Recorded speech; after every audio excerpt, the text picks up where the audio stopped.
You know, growing up a metalhead and then just getting into these kind of more subtle guitar tones.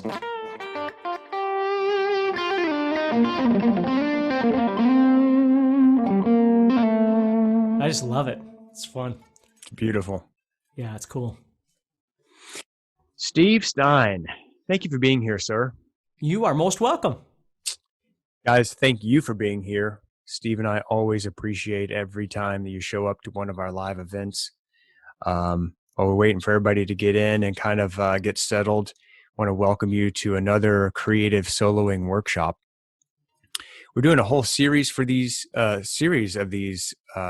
you guys, and we'll put them there on the YouTube channel. They'll be in a nice organized playlist that you can find. If you'd like to join us live, we try to do this at the same time each day. Right now, it's probably going to change eventually, but right now we're doing it at the same time each day. And if you'd like to get notified of when we're starting up a next live session, all you got to do is subscribe to the channel and hit the notifications button.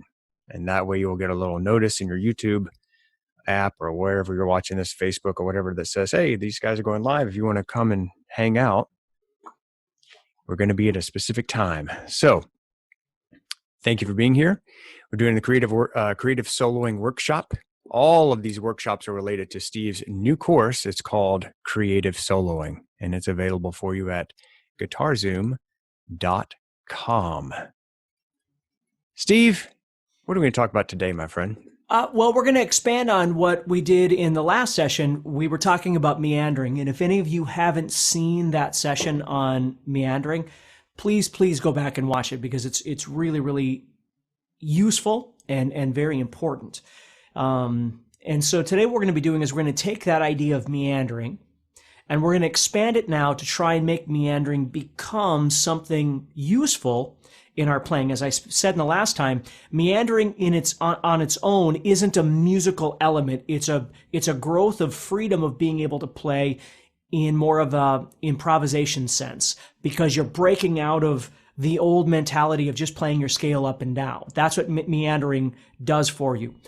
So now what we want to do is we want to start trying to kind of move that into a musical place. So what I'm going to do here is, let's say, again, I was in the last session, I was looking at G minor pentatonic, and you could use any scale you wanted to, diatonic, anything. So with meandering, I started creating something at a tempo. I was using 100 beats per minute. So if I'm going...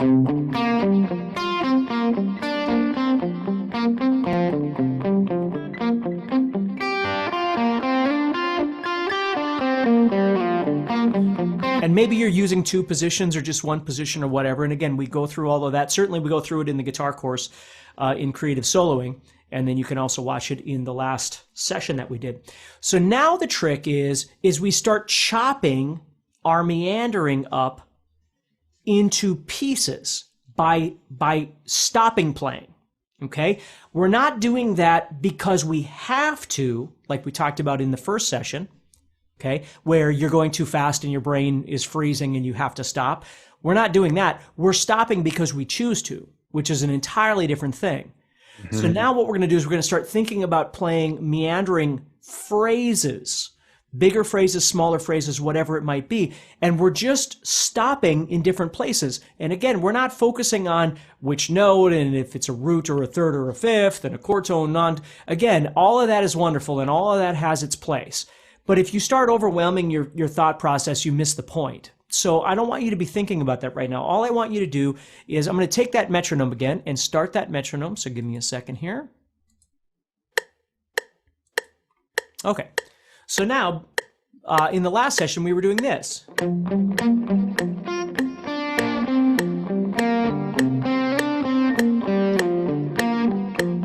And so on. Well, I'm going to keep doing that, but this time what I'm going to do is I'm going to start breaking it into pieces.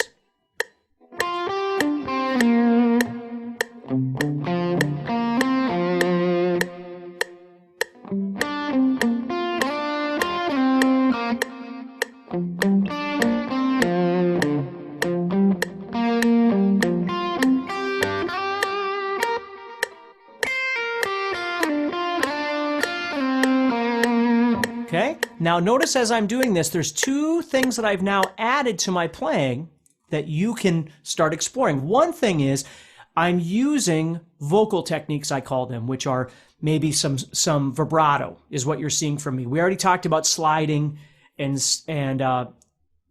hammer-ons, pull-offs, that sort of thing in the last session. Now what I'm doing is I'm adding in a little vibrato. If I land on a note, and this is just something that I would do naturally, that's why you're seeing me do it. So as I'm playing, if I came to rest on a note 9 times out of 10,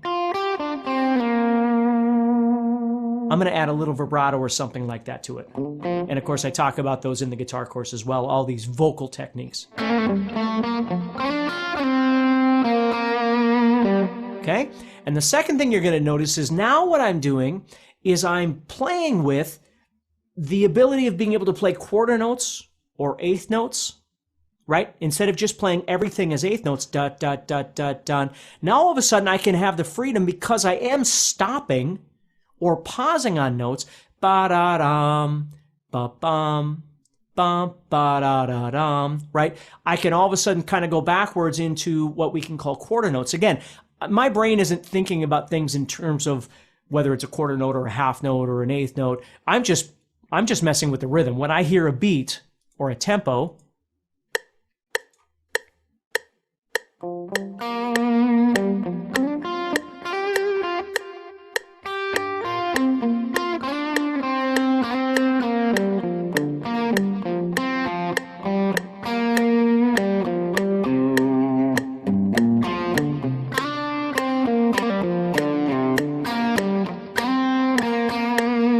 so it takes a little while to get comfortable with, whoops, sorry, I got to shut that off there, with doing what I'm doing.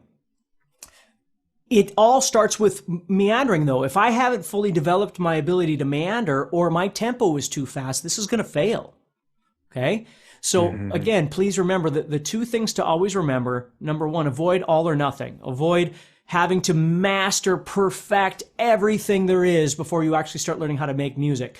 You can make wonderful music in one position on the guitar, or two positions on the guitar, or whatever it might be. You can make wonderful music only knowing pentatonic and not really understanding all your modes and all your theory, okay? And I'm not making light of those things. It's all important, but it's all important at the right time. And where all of our paths are different. So what I'm trying to do is I'm trying to be a bit more intuitive in the positions that I'm playing in trying to create phrases. So I'm not thinking so much about the notes that I'm playing or the notes that I'm emphasizing or landing on. I'm not really thinking about that at this point, because if I think about too many things, and Dan had mentioned this in the last session, I'm just going to get confused. If I start trying to overload my brain with too many thought processes at the same time, I'm going to wind up right at square one where I was the last time before I started doing this. And the goal is to convert your playing, convert yourself to a new self. So when you get done with this training, you don't play the same way you did before. You don't look at the fretboard the same way. Your fingers don't move across the fretboard the same way. So it's not just an end game of, well, I'm going to spend 10 minutes doing this and then I'm going to go back to everything I used to do. You really have to fight to change yourself. It's like, trying to stop smoking or drinking or God knows what it is, right? But in order to really change yourself, it takes effort. It's not just usually a flip of a switch going, oh, okay, I won't do that anymore. You really got to be aware of it. And that's the key with soloing and learning about the fretboard and making music, is changing the way that you think about it. It doesn't always have to be harder. It just has to be smarter. You have to learn how to work smarter, practice smarter when you play. Very cool. You just reminded me of something. Guys, there's a book called Atomic Habits. Atomic Habits. And I can't remember the author. Maybe somebody that knows could put the author's name down there in the comments box. It'd be helpful to other people who are watching this. But I think the whole point of that book was that we come up with these goals. Like, I want to be able to solo. I want to master all the positions of the pentatonic scale across the fretboard in all keys. I want to learn modes. I want to be able to play this song or that. And we come up with these ideas. We come up with these goals. This guy who wrote this book said essentially, goals are great, but they're only like 10% of the equation. The other 90% is developing the habit that's going to help you get to that goal and achieve it. Because most people say, I want to lose weight, or I want to read a book a month or something, but they don't develop the habit of like, okay, if we don't read a book a month, probably going to need to carve out 30 minutes a day every single night before you go to sleep to read, regardless of the excuses that you might come up with. Like, I'm tired, I would rather binge watch The Office, or whatever your excuse is. So we have to develop these habits. And I think a really useful thing for musicians and guitar players in particular is we need to come up with, like, whatever your goal is great, but come up with the habit of practicing of, let's say, 15 minutes a day. It doesn't have to be 3 hours. It could be 15 minutes. You're going to make a habit of it. And then you just do it like on autopilot. And that's how you become that new musician, that new player. You're no longer the same player, only because you have the discipline. Like Steve said, it takes effort, but you have the discipline to not only put forth the effort, but to put those parameters in place, because we as humans are really easy at deceiving ourselves of like, we're going to do more than we do, or we're whatever. But create the habit, a space and a time and a particular thing that you're going to work on, and then stick to that habit so that a month from now, 3 months from now, you've made some real progress. And when you look back, you're like, man, I'm not the same player anymore. That's super exciting. Well, and I would tag on that too, that understand that if you're going to have a goal of 15 minutes a day, and again, I'm not downplaying it, I'm just being honest.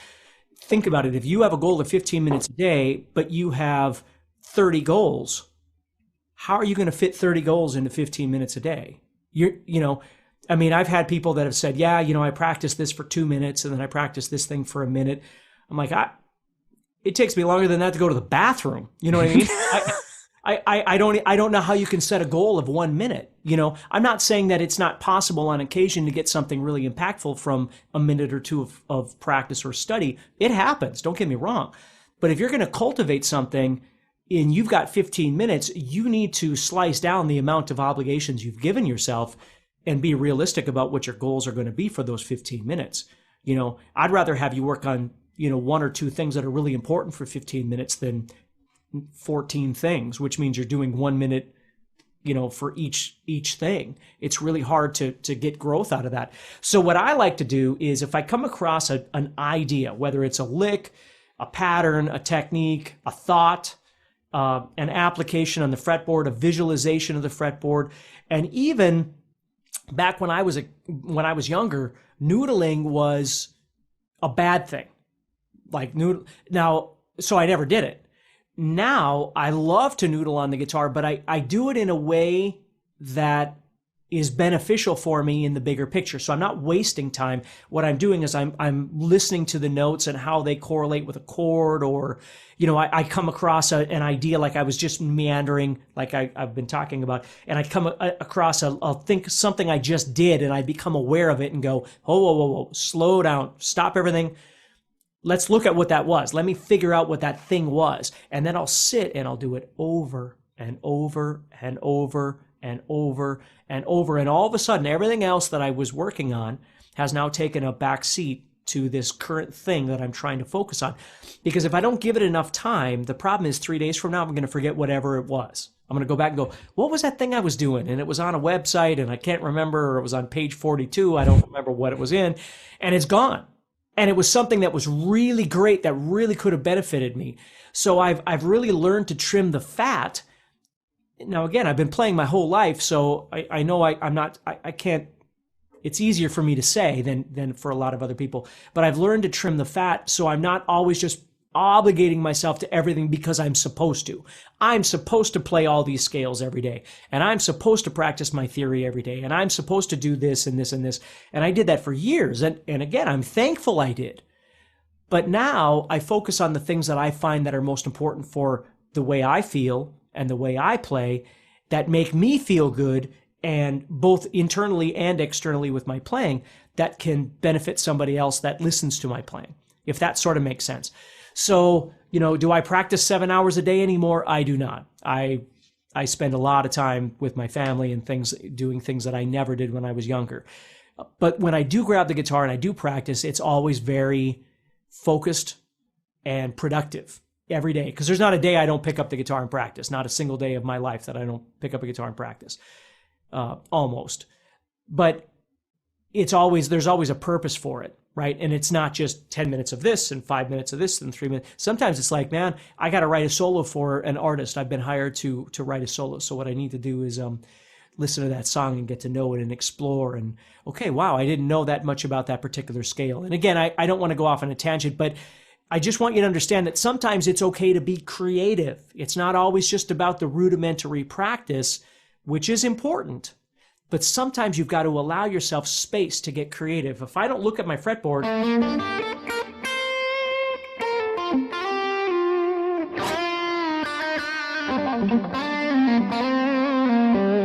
and learn how to play some sort of phrase that sounds musical to me, that feels good to me, that I would use in a real life playing situation, I'm just going every day of my life. And again, I'm not making light of that. I've done that. I can't even tell you how many countless hours I've spent doing those things. I'm just saying that sometimes it's nice to kind of turn that off and go and look for something different. Some of my favorite players are absolute shredders, and some of my favorite players are not. So it's very cool, man.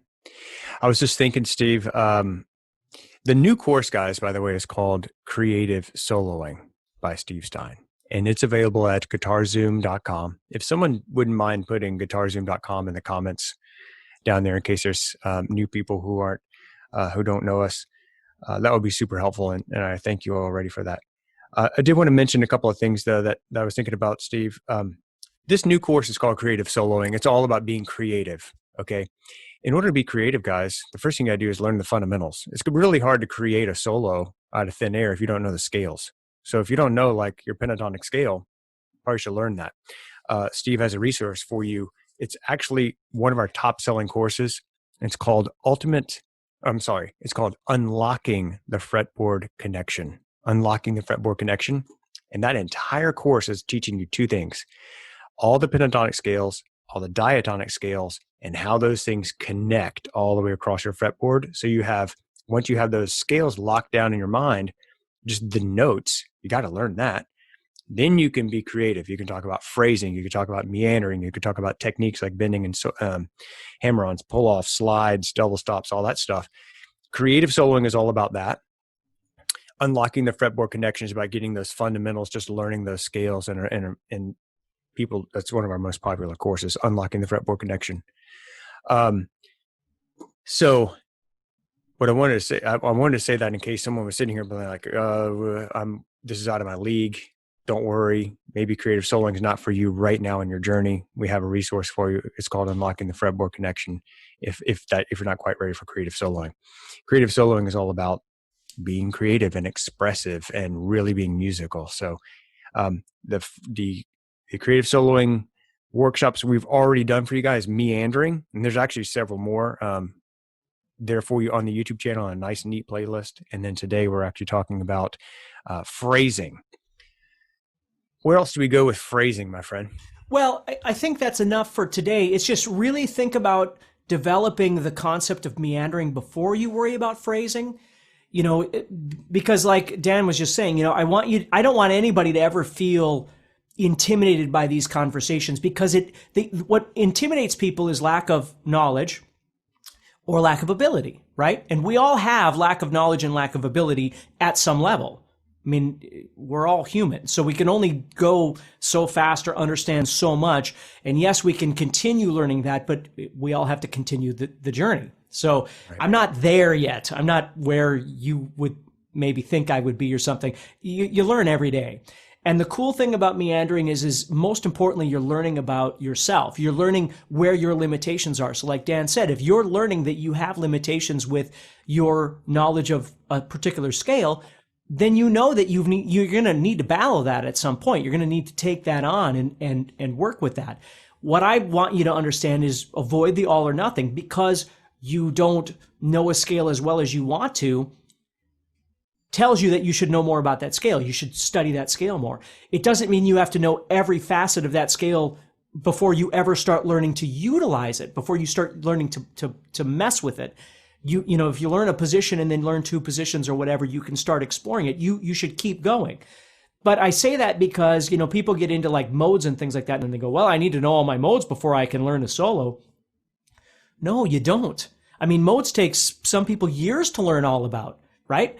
I mean, it's an expansive vocabulary and discussion to have.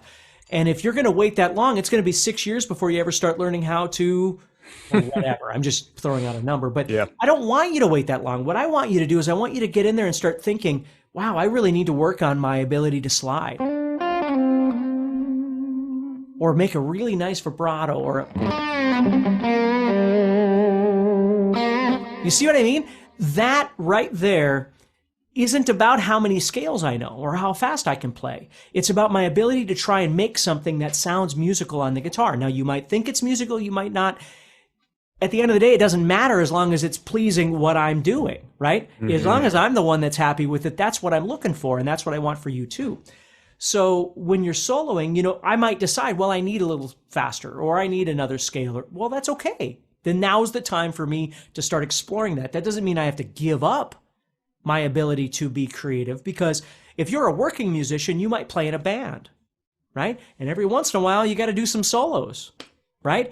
It's nice to be able to approach those solos. Maybe you don't know everything about that particular song's soloing capability, every position, every theoretical concept, but you can make music with it. I always think like, the ever-loving brown-eyed girl kind of thing. That comes up and you've got a solo to do in there. It's nice to be able to come up with something that is fun for you, right? Having basic knowledge of it and basic ability to get creative with it. Maybe it's not brown-eyed girl. Maybe it's some metal thing or some blues thing, right? Yes.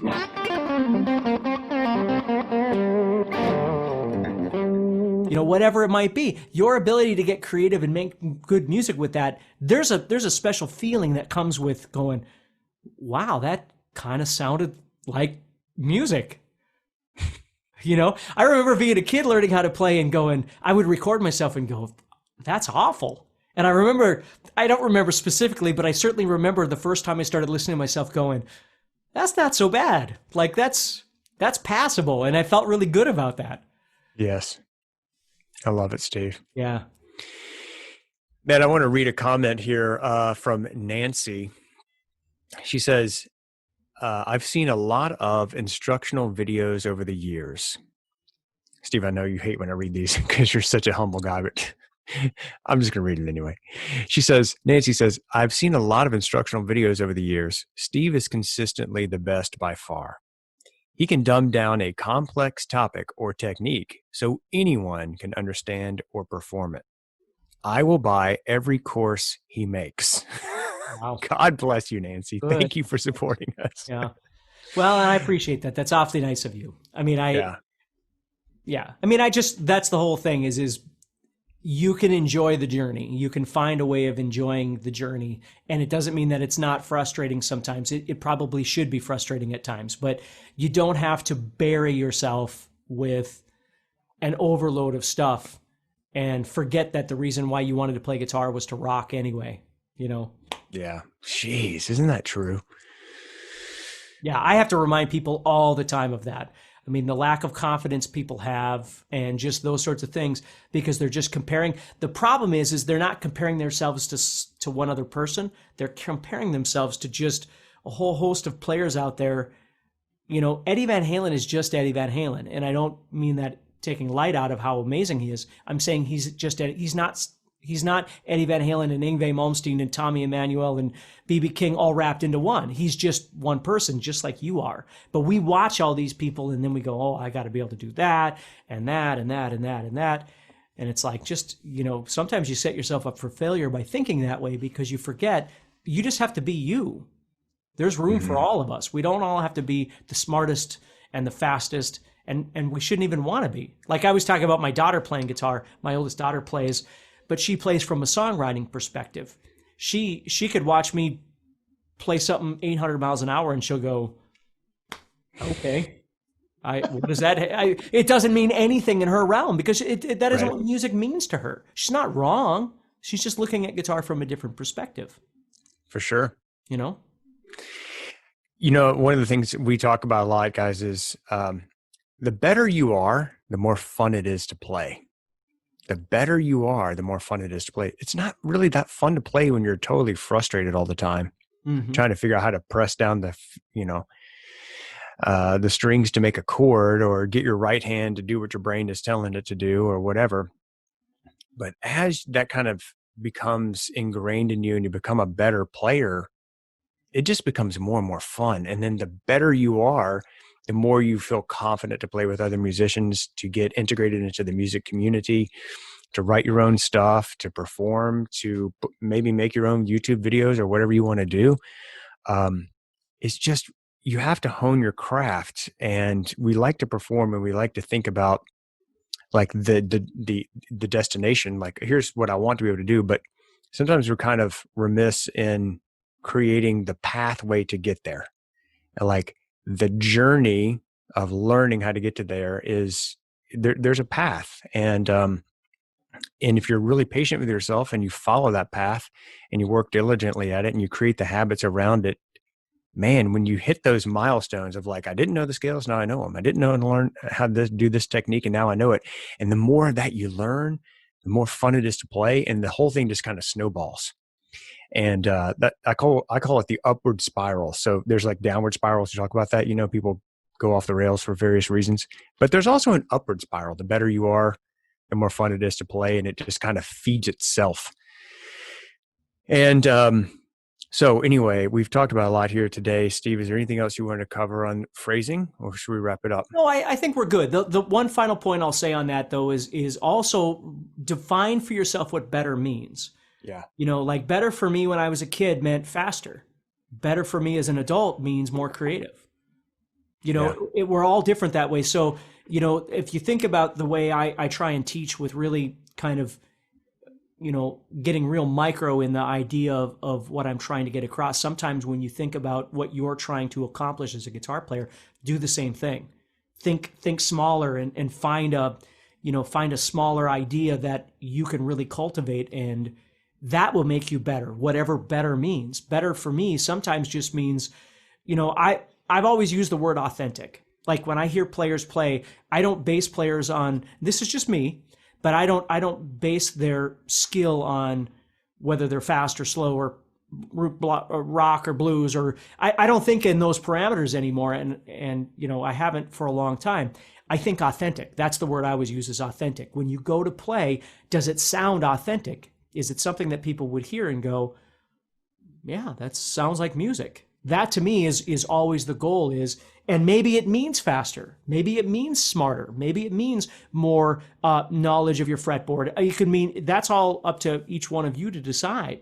But we're not all on the same journey. So I completely agree with Dan. And I would say, define what it is that would make you better. I used to, and again, I know we got to go, but I used to have students that we'd jam together back when I used to do one-on-one lessons, and we'd be jamming, and they would go for a bend and they would just butcher the bend, right? Because they understand the concept of the bend, but the actual control isn't there. And then you could just see them get red and sweaty. And then when we'd be jamming, they'd stop trying to do any bending because the fear just takes over them, just something small like that. But their ability to go for that bend, now it's prohibited. Like, they won't do it because we're jamming. And I would keep telling them, well, you got to go home. You really got to work on that technique. If you want to learn how to bend and you want to use it in your playing, you got to be confident with it. Doesn't mean it's always going to be perfect. We all bend out of tune on occasion, or whatever the case may be, but you've got to have control of it. And the only way you can do that is you've got to practice it. It's awesome. Steve, thank you very, very much. This has been, every time we do one of these sessions, man, I cannot talk today. Every time we do one of these, I'm just astonished at what a great teacher you are, and how you can take things and break them down. And I think there's a certain wisdom that you have, from playing for 30 something years, or for teaching for 30 something years, and playing for, I don't want to say, Steve, but playing for even longer than that. Yeah. Oh yeah. It's been a long time. Yeah. Right. There's a certain wisdom that you have that I hope people can appreciate, that, that you just you don't get unless you kind of been around, unless you played in bands. Steve's played in bands. for years and years, toured through the UK, all over the United States, has taught literally hundreds, maybe thousands of one-on-one students. Oh, for sure. Right? You've taught Thousands. thousands. I mean, and again, I'm not bragging. I'm just saying that's what I spent my life doing, and I don't need to talk about my life. It's just that's what I enjoy doing. I played in bands and things like that, but really my ability to communicate with people and get them to understand a little bit more about themselves and what they're trying to do was always kind of the thing I was good at. Yeah. And Steve also, not only did he, at one point in his life, was he teaching like 7 days a week, hundreds of students, right? He taught Montessori school. He taught at the North Dakota State University as the professor of modern guitar studies there for a while. He has played and also done session work and done recording and touring. And I think there's a certain level of wisdom and proficiency in your skill set at this point that I hope everybody can appreciate and understand, that the words, even these little workshops that we're doing here, there's some really profound nuggets that can change your playing forever, on just like watching a YouTube video here, right? This is some really good stuff, guys. So anyway, I really appreciate you, Steve, and it's been a pleasure to work with you and continue to do these sessions with you. And I want to thank everyone for joining us here today and for showing up to these live workshops, or taking time out of your day to come and hang out with us. It's an awesome privilege, and Steve and I are super thankful for that. If you'd like to be notified of the next creative guitar or creative soloing workshop they're going to be doing, make sure you subscribe and hit the notify button, and we will notify you of the next live session so you can hang out with us. This will be recorded and put on the site for you, or on the YouTube channel there in a playlist. And if you'd like to get the course, Steve's new course is called Creative Soloing, and it's by Steve Stein, and it's available at guitarzoom.com. Thank you for being here, guys. Steve, thank you so much, my friend. It was another awesome session. Awesome. Yeah. Thank you, everybody. Thank you, Dan. I'll talk